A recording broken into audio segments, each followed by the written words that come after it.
ஓம் ஸ்ரீ கிருஷ்ணாய பரமாத்மனே நமஹ. பகவான் ஸ்ரீ கிருஷ்ணர் இந்த ஸ்லோகத்துடன் இந்த 3வது அத்தியாயத்தை நிறைவு செய்கிறார்.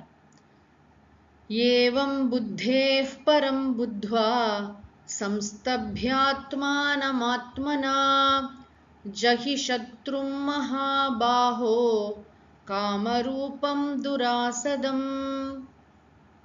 ஹே மகாபாஹோ, ஓ பெருந்தோளுடையாய். அர்ஜுனனை பல இடங்கள்ல பகவான் உற்சாகப்படுத்துவதன் பொருட்டு, சிஷ்யனை நன்றாக ஊக்குவிக்கும் பொருட்டு அவனுடைய வலிமைகளை எடுத்து சொல்லி இப்படியெல்லாம் அட்ரஸ் பண்றார். ஹே மகாபாஹோ, ஓ பெருந்தோள் வலிமை படைத்த அர்ஜுனா, ஏவம் இவ்வாறு, புத்தேஹே பரம் புத்வா. சென்ற ஸ்லோகத்தில் என்ன சொன்னார்? புத்தியை காட்டிலும் மேலானது, சூக்ஷ்மமானது ஆத்மா. புத்தேஹே பரம், புத்தியை காட்டிலும் மேலானதான அந்த ஆத்மாவை புத்வா அறிந்து, ஆத்மனா ஆத்மானம் சம்ஸ்தப்ய, ஆத்மனானா நம்முடைய மனதினால், ஆத்மானம் அந்த மேலான மெய்ப்பொருளை, சம்ஸ்தப்ய நன்கு உறுதியாக மனசுல அந்த ஆத்ம ஞானத்தை பெற்றுக்கொண்டு அதை நிலைநிறுத்தி. அப்படின்னா என்ன?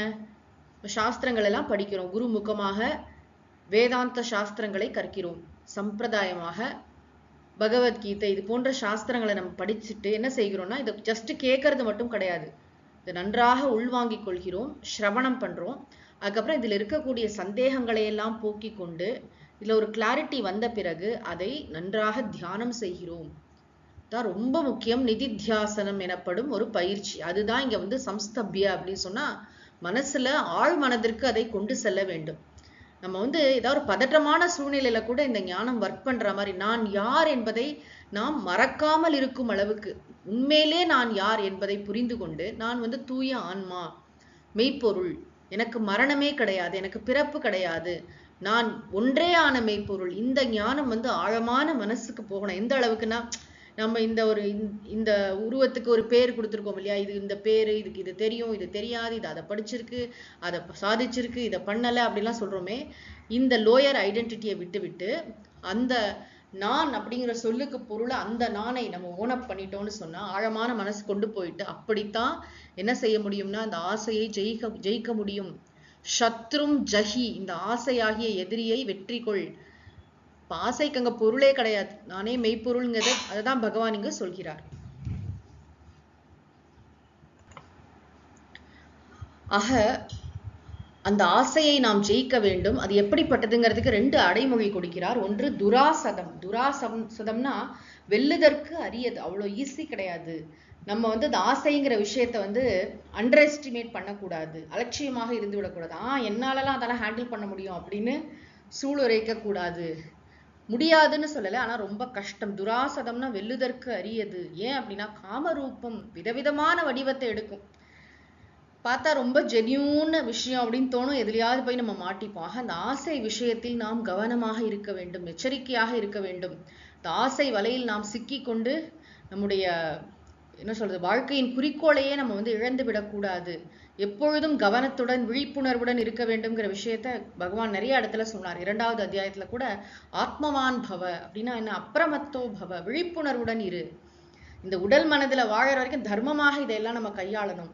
நம்ம ஆத்ம ஞானத்தையும் இந்த தர்ம அதர்ம வியவஸ்தையும் குழப்பிக்க கூடாது. ஆத்ம ஞானம் நல்ல தெளிவாக இருக்கிறது அப்படின்னு சொன்னா, நம்ம ஆசைகளை முற்றிலும், நமக்கு ஆசைகளின் உண்மையான வடிவம் என்ன என்பதை உணர்ந்தவர்களாக அடங்கி இருப்போம். ஆசைக்குரிய பொருள் ஏத்தாப்புல இருக்கும்போது கூட மனசுல எந்த விதமான சலனமும் ஏற்படாது. அதாவது ஒரு அருமையான உதாரணம் சொல்லப்படும் விவேக சூடாமணி என்ற நூல்ல. அதாவது குருநாதர் எப்படி இருப்பார்னா, நிரிந்தன இவானலக, எரிபொருள் இல்லாத நெருப்பை போல அமைதியா இருப்பார். அப்படி சாந்தமா பிரசாந்தமா நம்மாலும் இருக்க முடியும். ஏன்னா குருநாதர் ஆசைகளை வென்றவராக இருக்கிறார்.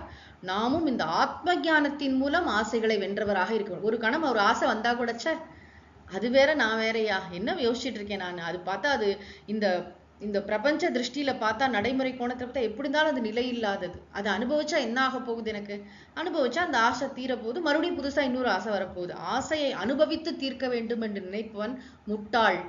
ஆசையை அறிவால் ஆராய்ந்து நீக்குபவன் அறிவாளின்னு சுவாமிஜி சொல்வார். ஆக இந்த ஆத்ம ஞானம் வந்து எல்லா நேரமும் ஒரு அண்டர் கரண்ட் மாதிரி மனசுல வேலை பார்த்துட்டே இருக்கணும். ஆக இந்த ஸ்லோகத்தின் பொருள் என்ன? ஹே மகாபாகோ, ஓ தோல் வலிமை படைத்த அர்ஜுனா, ஏவம் புத்தேகே பரம் புத்வா, இவ்வாறு புத்தியை காட்டிலும் மேலான உண்மையான அந்த ஆத்மாவை, அந்த ஆத்ம தத்துவத்தை அறிந்து, புத்வா ஆத்மனா ஆத்மானம் சம்ஸ்தப்ய, ஆத்மனான உன்னுடைய மனதினால் ஆத்மானம் ஆத்ம ஞானத்தை, தன் முன்னை பற்றிய தெளிந்த மெய் அறிவை பெற்று, சம்ஸ்தப்ய அதை மனசுல அதை நன்றாக ஆழமாக உறுதியாக செய்து, நிதித்தியாசன பயிற்சியின் மூலம் அதை ஆழ்மனதிற்கு கொண்டு சென்று காமரூபம் துராசதம் சத்ரும் ஜஹி, காமரூபம்னா விதவிதமான வடிவத்தை எடுக்கக்கூடியதும், துராசதம்னா வெல்லுதற்கு அரியது. அவ்வளோ ஈஸி கிடையாது, நம்ம நினைக்கிற அளவுக்கு அவ்வளோ ஈஸியா இதை ஹேண்டில் பண்ண முடியாதுன்னா ஆசை யாரை விட்டுது அப்படிம்போம் இல்லையா? எப்பேற்பட்ட ஆளையும் இந்த ஆசைங்கிறது ஒரு பாடுபடுத்தி எடுத்து விடுகிறது இல்லையா? கடைசியில பார்த்தா பாட்டம் லைன் என்ன இருக்குன்னா, அல்பமா ஒரு விஷயத்துக்கு ஆசைப்பட்டு போய் அதுல மாட்டிப்போம் இல்லையா? ஆக இந்த ஆசை விஷயத்துல நம்ம கவனமாக எச்சரிக்கையாக இருக்கிறதுக்கு முதல்ல தர்மசாஸ்திரத்தை கடைப்பிடிக்கணும், மனசுக்கு தியான பயிற்சிகளை கொடுக்கணும், அதுக்கப்புறம் இந்திரியங்கள் எல்லாம் தர்மசாஸ்திர நெறிப்படி கையாளணும், புத்திக்கு நல்ல விஷயங்களை கொடுக்கணும், உயர்ந்த விஷயங்கள்ல மனசை வைக்கணும்லாம் சொன்ன பகவான் இப்ப இந்த கடைசி 2 ஸ்லோகங்கள்ல ஆத்தியந்திக சாதனமாக என்ன சொல்லியிருக்காருன்னா, ஆத்ம ஞானம் ஒன்றே ஆசையை வெல்வதற்கு முழுமையான வழி. ஆசை மட்டுமல்ல, சுவாமிஜி சொல்லுவாங்க, ஆசை, கோபம், பொறாமை, இது மாதிரி எல்லா விதமான நெகட்டிவ் இமோஷன்ஸையும் நம்ம ஹேண்டில் பண்றதுக்கு ஒரே வழி வந்து ஆத்ம ஞானம் தான். இப்போ ஒருத்தரை பார்த்து எனக்கு பொறாமை வராதுன்னு நான் சொல்லலாம், ஆனா 100க்கு 100 பொறாமையே இல்லாம இருக்கணும் அப்படின்னா ஆத்ம ஞானத்தினாலதான் அது முடியும். நான் வேற அவன் வேற இல்லையே, 2 பேரே இல்லையே, இருக்கிறது ஒரே மெய்ப்பொருள் தானே, ஒரே மெய்ப்பொருள் மீதுதான் நானும் அவனும் எல்லாரும் கற்பிக்கப்பட்டிருக்கிறோம் அப்படிங்கிற ஞானம்தான் முழுமையாக பொறாமையை நீக்கும், முழுமையாக ஆசையை அடியோடு நீக்கும்.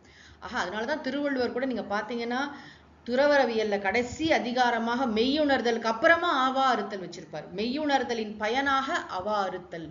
இந்த சாஸ்திர ஞானம் உண்மையிலே நம்ம ஆழமான மனசுல இருக்குன்னு சொன்னா, மெய் உணர்ந்தவர்கள் நாம்னு சொன்னா, கண்டிப்பா நம்ம மனசுல ஆசை இருக்கு. ஆசைக்கான ஒரு இதுவே இருக்காது, அதுக்கான ஒரு பீஜமே இருக்காது. ஆசைன்னு ஒண்ணு தோன்றதுக்கே ஒரு இது இல்லாம, ஏன்னா எல்லாம் நான் தான், அனைத்தும் நானே மெய்ப்பொருள் அப்படிங்கிற ஞானம் பலமாக இருப்பவனுக்கு அவனால் தான் ஆசையை வெல்ல முடியும். பல்வேறு விதமான வடிவங்களை எடுக்கக்கூடிய ஆசையை அவன்தான் ஜெயிப்பான். அர்ஜுனா நீயும் ஜெயி அப்படின்னு அர்ஜுனன் கேட்ட கேள்விக்கு இவ்வளவு அழகா பகவான் பதில் சொல்லியிருக்காரு. அந்த கேள்வியை நம்ம மறக்க கூடாது. என்ன கேள்வி கேட்டான்? ஏன் மனிதன் தெரிந்தே தவறு செய்கிறான்னு கேட்டான் இல்லையா? அந்த கேள்விக்கு தான் பகவான் வந்து இந்த ஆசையினால் தூண்டப்பட்டு, இந்த கோபத்தினால் தூண்டப்பட்டு தான் மனிதன் தவறு செய்கிறான், விருப்பம் இல்லாவிட்டாலும் தவறு செய்கிறான்னு சொல்லி அந்த ஆசையை எங்கெல்லாம் நம்ம உடம்புல வந்து, எங்கெல்லாம் உடம்புல, மனசுல, இந்திரியங்கள்ல எங்கெல்லாம் குடிகொண்டிருக்குங்கிறதெல்லாம் சொல்லிவிட்டு பிறகு அதை வெல்வதற்கான உபாயத்தையும் பகவான் அற்புதமாக கருணையோடு உபதேசித்திருக்கிறார். இத்துடன் இந்த அத்தியாயம் பூர்த்தியாகிறது. ஓம் தத் சத். इति श्रीमद्भगवद्गीतासु उपनिषत्सु ब्रह्मविद्यायां योगशास्त्रे श्रीकृष्णार्जुनसंवादे कर्मयोगो नाम तृतीयोऽध्यायः. ओम श्रीकृष्णार्पणमस्तु.